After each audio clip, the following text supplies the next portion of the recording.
seja bem-vindo ao curso Bases Físicas para Engenharia. Eu sou o professor Ricardo, professor de Física, trabalho na Universidade Estácio de Sá desde cerca de 13 anos e é uma disciplina introdutória, onde nós vamos discutir os principais tópicos que você vai ver tanto na Física 1 quanto na Física 2 e na Física 3 também. Tá? Então vamos ver o nosso programa aqui. Bom, na aula 1, conteúdo programático está resumido no Sistema Internacional de Unidades, algarismos significativos e ordem de grandeza, conceito de velocidade média, instantânea e aceleração, movimento uniforme, movimento uniformemente variado e duas aplicações, movimento vertical no vácuo e movimento de projéteis no vácuo também. Vamos adiante, então. Vamos começar falando sobre algarismos significativos. Você está vendo uma figura onde você tem uma régua e um objeto a ser medido. A gente está vendo que esse objeto tem um comprimento L e esse comprimento ele está entre 9 e 10. Como é que nós definimos esse conceito de algarismo significativo? Tem uma informação aqui que diz o seguinte: algarismo significativo em uma medida são aqueles que sabemos estarem corretos e mais um, e apenas um avaliado, ou seja, duvidoso. Então, a gente pode dizer que esse comprimento dessa régua é L igual a 9,6 centímetros, onde o 9 você tem certeza, e nós chamamos isso de algarismo correto. Porém, o 6 é o chamado algarismo duvidoso. Tá? Como é que a gente pode selecionar esses algarismos significativos? A gente pode dizer o seguinte: zeros à esquerda do primeiro algarismo diferente de zero não constituem algarismos significativos. Zeros à direita do primeiro algarismo diferente de zero constituem algarismos significativos, desde que estejam enquadrados na definição que nós apresentamos inicialmente. Tá? Vamos pegar um exemplo. 45,30 centímetros. Tem 4 algarismos significativos. 0,0595 metro. Tem 3 algarismos significativos. 0,0450 quilograma. Tem 3 algarismos significativos. Nos dois exemplos anteriores, você pode observar que você tem zeros à esquerda do primeiro algarismo. No exemplo 2, você tem lá 0,0, são 2 zeros à esquerda.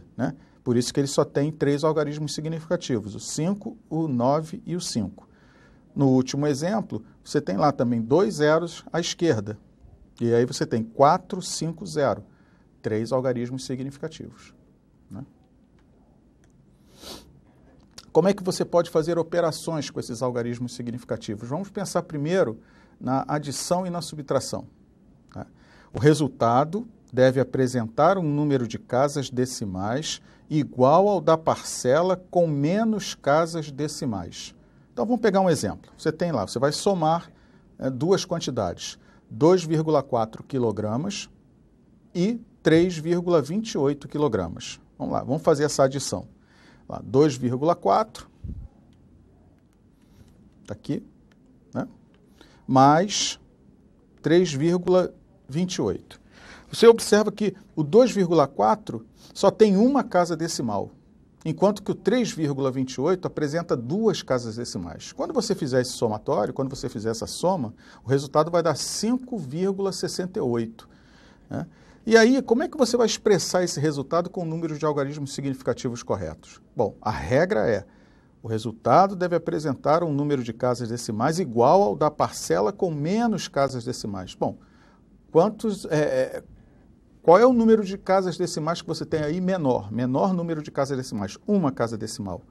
Então, o resultado com apenas uma casa decimal, ou seja, o menor número de casas, e arredondando o 6 para 7, observa que o 5,68 tem 3 algarismos significativos, mas nós precisamos colocar apenas com 2, com uma casa decimal. Temos que arredondar, então, esse 6. Aí você observa, o 8, como ele é maior do que o 5, nós arredondamos o 6 para 7. E aí você vai obter como resultado 2,4 kg mais 3,28 kg igual a 5,7 kg.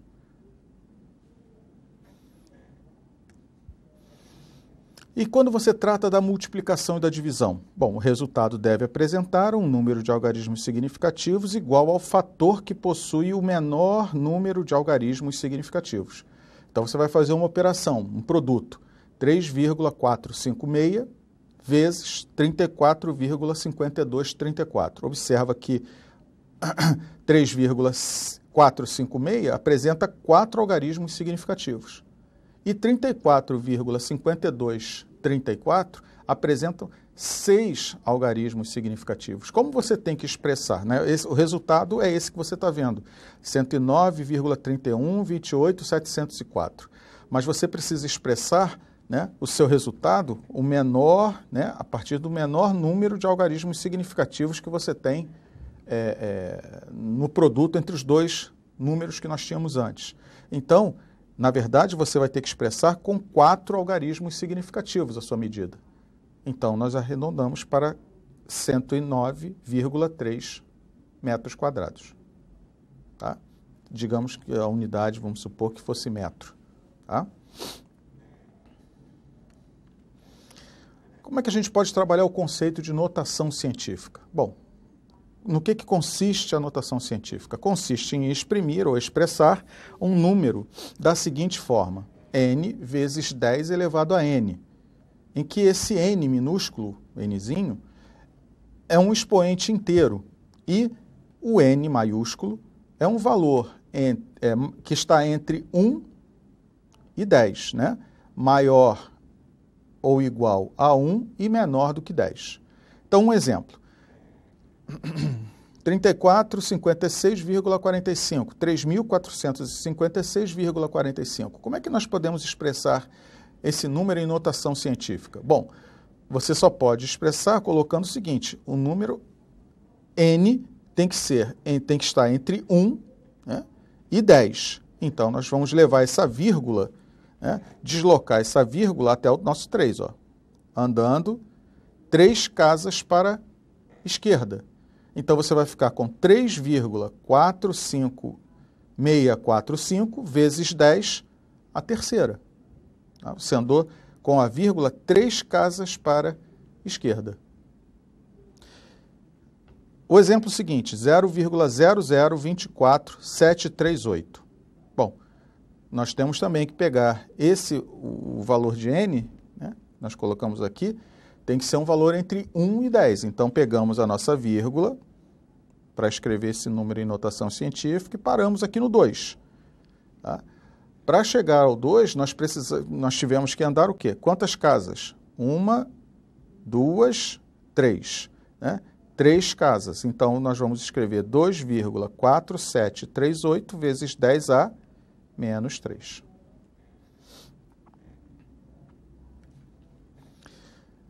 E ordem de grandeza? Esses valores, esses assuntos, eles estão relacionados, né? Então, esse n, que é o mesmo n que nós discutimos anteriormente, né, se for um número maior ou igual à raiz quadrada de 10, ou seja, aproximadamente 3,16, a ordem de grandeza deve ser expressa como 10 elevado a n mais 1. Você vai pegar o expoente da potência de 10 e somar uma unidade.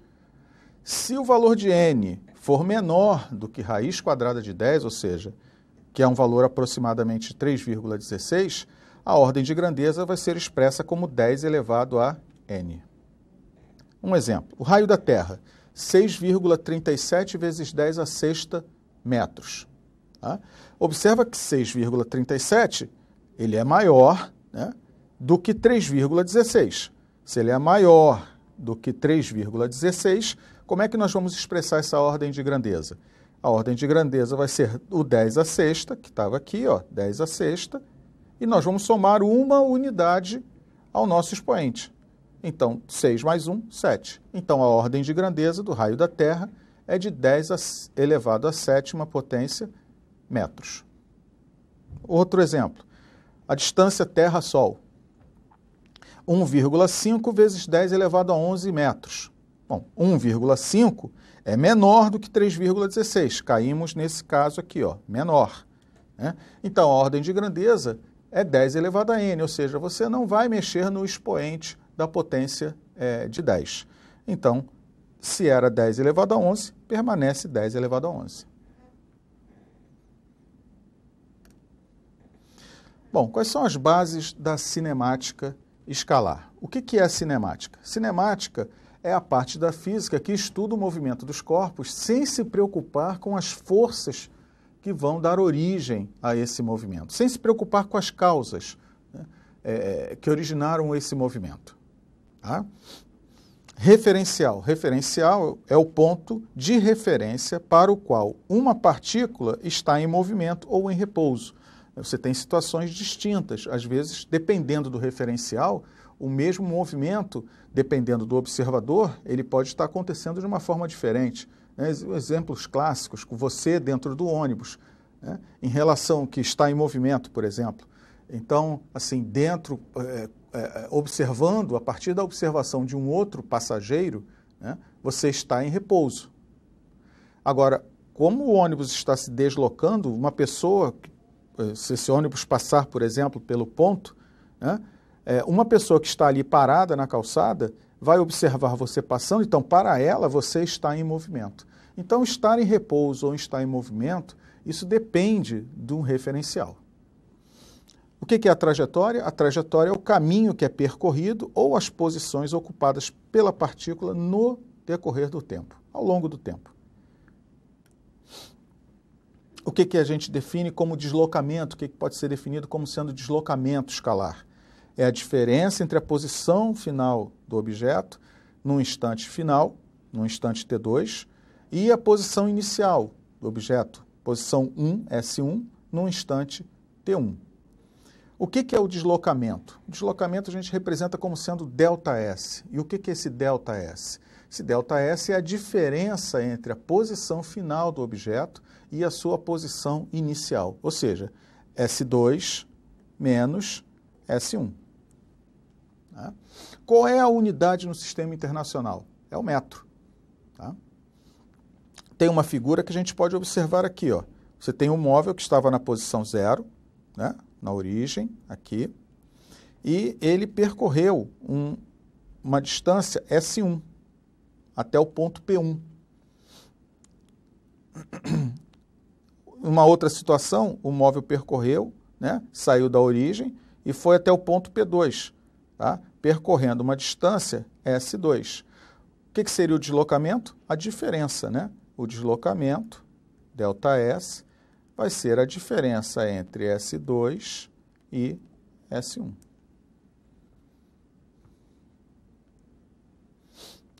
Como é que nós definimos velocidade escalar média?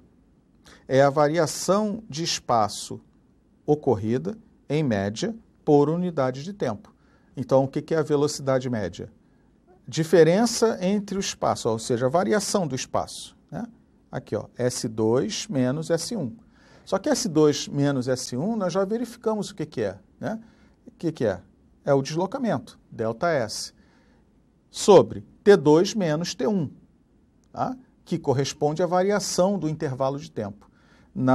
A unidade no sistema internacional é metro por segundo. Né? Deslocamento é medido em metro e o tempo é medido em segundos. É frequente utilizar uma outra unidade para representar velocidade também, que é o quilômetro por hora. Tá? Existe uma relação, uma possível conversão que você precisa fazer. Então está aqui uma relação simples, tá? Que pode te ajudar muito em alguns problemas para fazer determinadas conversões. 3,6 km por hora equivalem a 1 metro por segundo. O que nós chamamos de movimento progressivo e movimento retrógrado? Se o deslocamento é positivo, o movimento é progressivo, ou seja, o móvel está se deslocando no sentido do positivo, né, da nossa trajetória, no sentido do crescimento da trajetória. E isso caracteriza o movimento progressivo. Se o nosso deslocamento é menor do que zero, ou seja, ele é negativo, isso caracteriza um movimento chamado de retrógrado, ou seja, o móvel está se deslocando no sentido contrário ao do crescimento da nossa trajetória. Então, se o móvel está se deslocando no sentido contrário, então esse movimento a gente pode caracterizar como sendo retrógrado. Aí caímos no primeiro movimento, primeiro tipo de movimento, tá? Que movimento é esse? Movimento uniforme. Quais são as principais características? A velocidade escalar instantânea, constante e diferente de zero. Tem que ser diferente de zero, senão ele não está em movimento. Se a velocidade for zero, o móvel está em repouso. Segundo, a partícula percorre distâncias iguais em intervalos de tempos iguais. Então, nessa figura aqui, ó, isso aqui nos ajuda a observar, né? O corpo aqui está se deslocando, né? Um ΔS, e aí você observa, ele percorre 10 metros em 2 segundos. Tá? Como a partícula deve percorrer distâncias iguais em intervalos de tempos iguais, olha só, nos próximos 2 segundos, tá? Ele vai percorrer mais 10 metros. Então, na posição 20, vai ter passado 4 segundos. Depois, na posição 30, 6 segundos. Na posição 40, 8 segundos. Percorre distâncias iguais, né? Mesmos deslocamentos, em intervalos de tempo iguais. Intervalos de tempo, ó. Qual é o intervalo de tempo aqui entre 4 segundos e 2 segundos? Quem é esse ΔT? 2 segundos. Então, em 2 segundos, ele saiu de 10 e chegou até o ponto 20. Depois, em mais 2 segundos, do 20 até o 30. E depois, mais 2 segundos, do 30 até o 40. E você pode ter observa que você pode montar uma tabela, né, com esses valores. Posição em função do tempo. Posição em função do tempo. Aí nós fazemos, na posição, vamos chamar aqui 0, o instante era 0. Você vai começar a contar o tempo, tá? No tempo igual a 2 segundos, qual era a posição do corpo? 10 metros. No tempo igual a 4 segundos, qual a posição do corpo? 20 metros. No tempo igual a 6, 30 metros. E no tempo igual a 8, 40 metros. E aí nós podemos montar um gráfico com essas informações. Um gráfico da posição do objeto, aqui no nosso eixo vertical, posição, em função do tempo, aqui no eixo horizontal. Tá? Observa que isso aqui vai nos dar uma linha reta. Né? Olha, se você for consultar a tabela, você vai ver, no instante 0, posição 0. No instante 2, está aqui, no instante 2, qual era a posição? 10. Tá? No instante 4, qual era a posição? Instante 4, 20. No instante 6, qual era a posição? 30. Tá? Percorrendo distâncias iguais em intervalos de tempo iguais. E aí nós podemos observar o seguinte, se a reta tem uma grande inclinação, há um grande deslocamento em um intervalo de tempo pequeno. Né? Isso significa que se o objeto vai percorrer uma distância grande num intervalo de tempo pequeno, ele tem que efetuar esse movimento com maior velocidade. E aí, quem vai dizer isso para você é se a reta está mais ou menos inclinada. Tá? Se a reta tiver uma inclinação menor, significa que há um deslocamento pequeno em um grande intervalo de tempo. Então, se ele se deslocou pouco durante muito tempo, ele tem uma velocidade menor.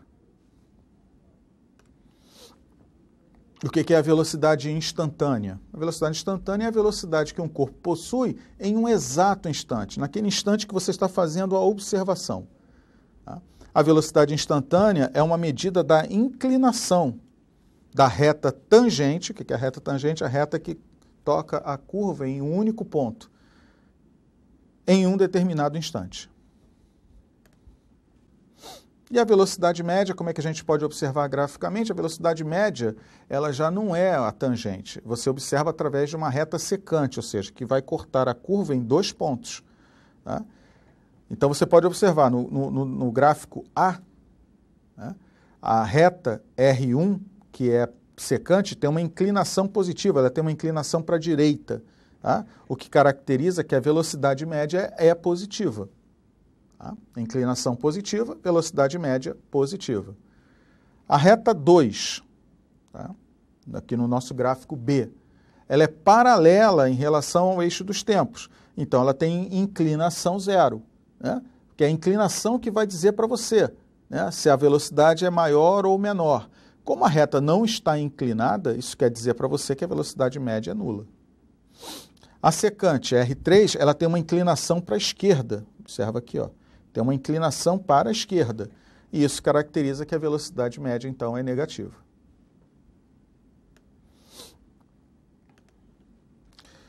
E o movimento uniformemente variado, né? MUV. Quando a velocidade de uma partícula varia, nós podemos dizer que a partícula sofreu uma aceleração. A aceleração é a grandeza física que mede a taxa de variação dessa velocidade. Tá? Como ela vai medir, né, essa taxa de variação, o que seria essa aceleração média? A variação da velocidade, qual é o conceito ali de variação? A gente pode buscar lá, que nós acabamos de falar, sobre o deslocamento, que é a posição final menos a posição inicial, né? O que seria a variação de velocidade? Uma velocidade final menos a velocidade inicial. Está aqui, ó. V2 menos V1. E o que é isso? V2 menos V1 é o que nós chamamos de ΔV. Assim como S2 menos S1, nós chamamos de ΔS. Né? E o que é o T2 menos T1? É o intervalo de tempo, ΔT. Qual é a unidade no sistema internacional? Bom, vamos ver. Qual é a unidade de velocidade? Nós já vimos que é metro por segundo. Tá? Qual é a unidade de tempo? Nós já vimos, segundo. Se você dividir metro por segundo, você encontra metro por segundo ao quadrado, que é a unidade de aceleração no sistema internacional. Tá? A aceleração escalar constante e diferente de zero, então tem que ter aceleração. Tá? E a velocidade escalar da partícula sofre variações iguais em intervalos de tempo iguais. Tá? Observa que aí o que está acontecendo é a velocidade. Lá no movimento uniforme era o quê? Eram as posições. Né? Então vamos lá. O que nós caracterizamos como sendo um movimento acelerado? É quando a velocidade e a aceleração têm o mesmo sinal. Quando a velocidade e a aceleração têm o mesmo sinal, né? Ou seja, quando a velocidade é positiva e a aceleração é negativa, ou, né, se a velocidade for negativa e a aceleração negativa, isso caracteriza um movimento que é acelerado. Tá? E aí você observa bem o que está acontecendo aí com a nossa ilustração. Né? O que é o movimento retardado? É quando a velocidade e a aceleração têm sinais opostos, sinais contrários. Então você tem lá velocidade positiva, aceleração negativa. Ou, né, velocidade negativa, aceleração positiva. Isso caracteriza o movimento retardado. O movimento uniformemente variado, ele também pode ser descrito, como nós fizemos anteriormente, através de uma tabela. Né? Então você tem posição 0, tempo 0, posição 5, tempo 1, posição 20, tempo 2, 45, tempo 3, 80, tempo 4. Né? E aí você pode observar um gráfico. Né? E aí você já observa que o gráfico não é aquela reta que nós observamos no movimento uniforme. Né? Nós estamos também trabalhando aqui, olha, posição versus tempo. Tá? E a variação que você está observando aí, ela não é uma variação linear. Tá? No instante 1, a posição é 5. No instante 2 é 20. No instante 3 é 45. No instante 4 é 80. E isso não é... Então, isso caracteriza que o gráfico de posição em função do tempo não é um gráfico linear no movimento uniformemente variado. Agora, se você pensar no gráfico velocidade versus tempo, aí a gente pode pensar melhor. Olha lá. Quando a velocidade é 0, tempo é 0. Quando a velocidade é 5, tempo é 1. Velocidade 10, tempo 2. E assim vai. E aí você observa que existe uma relação linear. No instante 1, olha lá, a velocidade era 5. No instante 2, a velocidade 10. no instante 3, velocidade 15, e assim vai. E a área? O que a área pode dizer quando a gente está estudando a área sob a curva de um gráfico? O que ela pode nos fornecer de informação? Bom, vamos lá. Nós temos duas situações aqui. Nessa primeira ilustração, nesse primeiro desenho, você tem a área, né, sob a curva, e aqui você tem um ângulo de inclinação dessa reta, um ângulo alfa aqui, né? No gráfico posição versus tempo, a inclinação, né, é a tangente do ângulo alfa. E o que é a tangente do ângulo? O que é a tangente de alfa? É o cateto oposto, né, pensando no triângulo retângulo, é o cateto oposto sobre o cateto adjacente. Se você está falando no gráfico posição versus tempo, né, aqui você tem posição, aqui você teria o tempo, né? O que seria essa tangente? Seria o cateto oposto, esse comprimento aqui, né, que a gente pode chamar de ΔS, tá? Sobre o cateto adjacente, que é esse comprimento aqui que você pode chamar de ΔT. Se você dividir essas duas quantidades, você vai observar o seguinte, olha. Posição medida em metro, tempo medido em segundo. Vamos pensar só nas unidades, né? O cateto oposto é algo que é medido em metro e o cateto adjacente é uma grandeza que é medida em segundo. Então, metro por segundo, o que é? Velocidade. Tá? Então, a tangente do ângulo alfa, ela é numericamente igual à velocidade do objeto.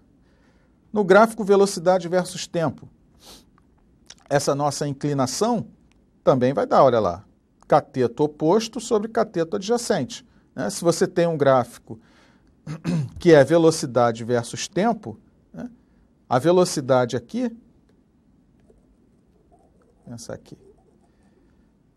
pensando aqui na velocidade, você vai ter uma grandeza que é medida em metros por segundo no sistema internacional. E aqui o nosso tempo continua medido em segundos. Então, quando você fizer a divisão entre essas duas grandezas, você vai ter uma grandeza que é medida em metros por segundo e uma outra que é medida em segundo. Quando você faz essa conta, você encontra metro por segundo ao quadrado, que é a unidade de quê? A aceleração. A área, né, ali, observa bem, quando nós trabalhamos com a tangente, no fundo nós fizemos uma razão entre as unidades das grandezas físicas que são representadas nos eixos. Quando a gente pensa na questão da área, nós vamos pensar no produto, tá?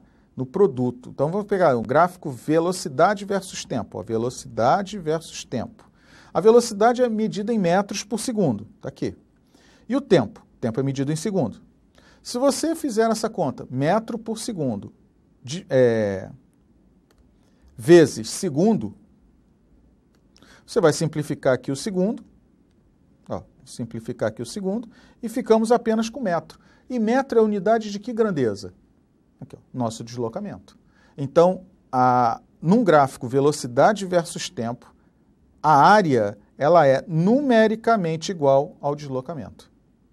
Se nós pensarmos agora no gráfico que está ao lado, é um gráfico aceleração versus tempo. Bom, a aceleração é medida em metros por segundo ao quadrado. E o tempo, segundo. Se nós fizermos aqui a simplificação, ficamos com uma grandeza que é medida em metros por segundo. Que grandeza é essa? Velocidade. Então, no gráfico aceleração versus tempo, a área da figura formada é numericamente igual à variação da velocidade. No movimento uniformemente variado, existem casos, como o caso de queda livre, né, e o movimento vertical no vácuo. O que caracteriza esse tipo de movimento? Bom, o movimento vertical no vácuo é de um corpo sob ação exclusiva do seu peso, é uniformemente variado, com uma aceleração constante. Para um problema de queda livre, a partir do repouso, é possível considerar que a posição S da partícula, em função do tempo, obedece essa equação aqui, ó, que é muito utilizada nesse tipo de problema.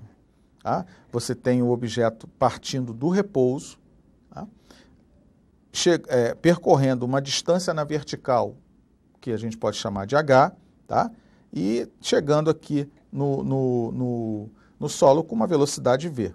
Tá? A aceleração é a aceleração da gravidade. Seria o outro movimento, funcionaria como uma aplicação, um movimento em duas dimensões, que é o chamado lançamento oblíquo no vácuo. E aí você vê um lançamento de um projétil, né? Situação clássica. Ele é lançado aqui da nossa origem, do nosso sistema, tá? Ele é lançado, então, obviamente, ele tem uma velocidade inicial, tá?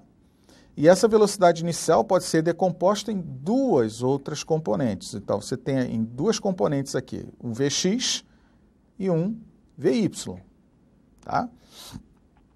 O que caracteriza o movimento na horizontal? Como é que ele pode ser identificado? Observa bem que nesse tipo de movimento, por que a gente está falando que, na verdade, são em duas dimensões? Porque você tem um eixo X aqui, onde você faz a análise do movimento na horizontal, e você tem um eixo Y, onde você analisa o movimento na vertical. Só que na vertical, observa, existe a presença de aceleração. Por quê? Porque o objeto está sujeito ao seu peso, tá? Então, nós podemos dizer o seguinte, que na horizontal, como não há o efeito da aceleração atuando sobre a partícula, sobre o objeto, sobre o projétil, a velocidade horizontal Vx permanecerá constante, ou seja, é um movimento uniforme. No entanto, quando o objeto está subindo, há uma variação na sua velocidade. Observa que ele sai aqui com uma velocidade V0 e ele chega aqui no ponto mais alto com uma velocidade em Y igual a zero, ou seja, é o ponto em que ele atinge a altura máxima. E aí ele começa a cair. Ou seja, essa velocidade está variando. E se a velocidade está variando, você teria como medi-la através de uma... Você percebe que há a presença, portanto, então, de aceleração. Então, isso caracteriza o quê? Um movimento que é uniformemente variado na vertical. Ou seja, na horizontal você tem um movimento uniforme e na vertical você tem um movimento uniformemente variado. Por que na horizontal ele é um movimento uniforme? Porque ele não está sujeito à aceleração. E por que o movimento na vertical ele é um movimento uniformemente variado? Porque você percebe que há a presença de aceleração que também atua na vertical. Vamos para algumas atividades para que a gente possa exercitar essa informação. Vou pegar esse primeiro problema. Um homem caminha com velocidade VH de 3,6 km por hora, uma ave com velocidade VA de 30 metros por minuto e um inseto com velocidade VI de 60 centímetros por segundo. Essas velocidades satisfazem a que relação? Ele está perguntando para você qual é a maior velocidade, quem é a menor. Vamos ver. Qual é a velocidade do homem? Bom, 3,6 km por hora. Porque a questão é que você não tem, a princípio, como comparar, porque as grandezas estão com unidades diferentes. Apesar de estar falando de velocidade, elas estão sendo expressas com unidades diferentes. Então, nós temos que colocar todas essas velocidades com a mesma unidade para que nós possamos comparar. Então, vamos levar todas essas unidades para o sistema internacional. 3,6 km por hora, bom, 1 quilômetro são quantos metros? Bom, está aqui, 1.000 metros. E uma hora? Uma hora são 3.600 segundos. Por que nós estamos fazendo isso? Porque nós queremos transformar esse quilômetro por hora para metros por segundo. Então, está lá, são 3.600 metros divididos por 3.600 desculpe, segundos. Então, você vai ter uma velocidade de 1 metro por segundo. A velocidade da ave são 30 metros por minuto. Então, vamos passar tudo isso para metros por segundo. Então, 30 metros, já está aqui em metro, e 1 minuto, são 60 segundos. Quando você dividir, você vai encontrar 0,50, 0,5 metro por segundo. A velocidade do inseto, 60 centímetros por segundo. Bom, já está em segundo aqui no nosso denominador, mas nós precisamos passar de centímetro para metro. 60 centímetros é a mesma coisa que 0,6 metro. Dividindo aqui, né, isso aqui é 1 segundo, você tem 0,6 metro por segundo. Então, agora você vai comparar quem é a maior, quem é a menor. Você observa que a menor velocidade é a velocidade da ave. A maior velocidade é a velocidade do homem. E a velocidade do inseto é uma velocidade intermediária. Tá? Então, quem é o nosso gabarito? É aquele que corresponde à letra E.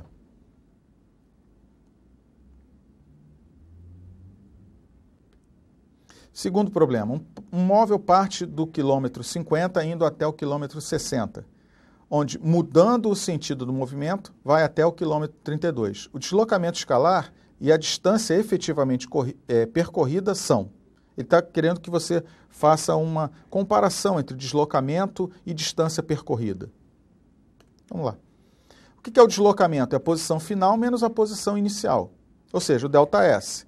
Quem é o ΔS? É o S menos o S0. Esse ΔS nosso, então, vai ser 32 menos 50. A posição final menos a posição inicial, o que vai nos dar um deslocamento de menos 18 quilômetros. A distância percorrida. A distância percorrida, ó, ΔS1 a gente pode chamar de variação do espaço na primeira parte. E ΔS2, a variação do espaço na segunda parte. A distância percorrida aí vai ser o quê? A soma dos módulos. Tá? O que é o ΔS1? Vai ser 60 menos 50, mais, daqui o mais, 32 menos 60. E aí você vai ter módulo de 10 mais módulo de menos 28. Ou seja, qual é a distância que ele percorreu efetivamente? 10 mais 28, ou seja, 38 quilômetros, que nos leva ao gabarito na letra C. Uma empresa de aviação está testando seu novo avião, o EST-1. Na opinião dos engenheiros da empresa, este avião é ideal para linhas aéreas ligando cidades de porte médio e para pequenas distâncias. Conforme anunciado pelos técnicos, a velocidade média do avião vale aproximadamente 800 km por hora no ar. Assim sendo, o tempo gasto em um percurso de 1.480 km será... Está aqui os dados do problema. Velocidade média, 800 km por hora. O deslocamento, 1.480 km. Então, a gente pode fazer velocidade média, ΔS sobre ΔT. Qual é a nossa velocidade média? O problema diz, que aqui é a velocidade média, 800. Quem é o nosso deslocamento? 1.480, está aqui. E ele quer saber justamente o intervalo de tempo. Passando esse ΔT para cá, para a esquerda, ele vai multiplicando. Você vai ficar com 800 ΔT igual a 1.480. Passando 800 para a direita, ele vai dividindo, fazendo a operação inversa. Se ele estava multiplicando do lado esquerdo, ele vai para o lado direito dividindo. Você vai ficar com 1.480 dividido por 800, que vai dar um intervalo de tempo de 1,85 hora. Ou seja, 1 hora mais 0,85 da hora. 1 hora são 60 minutos. Então, multiplicando esses valores, você vai ter um ΔT de 1 hora e 50 minutos. O gabarito é a letra A. Uma pessoa passeia durante 30 minutos. Nesse tempo, ela anda, corre e também por alguns também para por alguns instantes. O gráfico representa a posição, espaço da pessoa em função do tempo de passeio, T. Pelo gráfico, pode-se afirmar que, na sequência do passeio, o que ela fez?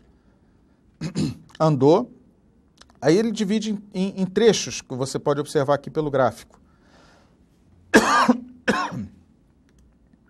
Vamos ver. Quanto menor a inclinação da reta, menor a velocidade. Significa que são os trechos em que ele andou. Quanto maior a inclinação da reta, maior a velocidade. Então, significa que ele correu. E no trecho 3, observa que a velocidade é nula, ele está parado.